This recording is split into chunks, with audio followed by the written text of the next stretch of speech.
तर मित्रांनो, आजचा जो आपला विषय आहे की कारण बरीच औषधी घेऊन जर तुम्हाला रिझल्ट येत नसतील, त्या डॉक्टरांकडे गेलात तर आम्ही जेव्हा हिस्ट्री विचार तेव्हा आम्हाला जाणून येतं की या पेशंटला या अमक्या टमक्या औषधांचे साईड इफेक्ट असतात. हे पेन किलर हे तुमच्या हार्मोन सायकलला डिस्टर्ब करतात, तुमच्या इरेक्शनवर साईड इफेक्ट करतात, हे तुम्हाला कदाचित माहीत नसतं. दुसरी गोष्ट, जर तुम्ही हेअर लॉसची ट्रीटमेंट घेत असाल किंवा तुम्ही काही म्हणजे हेअर ट्रान्सप्लांट करत असाल आणि ते जे हेअर स्पेशालिस्ट आहेत ते तुम्हाला बघा फेनेस्ट्रॉइड नावाचं एक ड्युटास्ट्रॉइड नावाचं एक औषध लिहून देतात.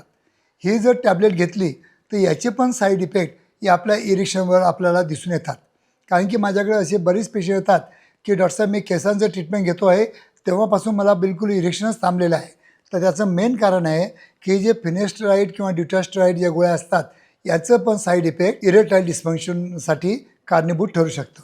म्हणून ह्या गोळ्या औषधी आपण नक्कीच काही प्रमाणात टाळू शकतो किंवा डॉक्टरांना त्याची कल्पना देऊ शकतो.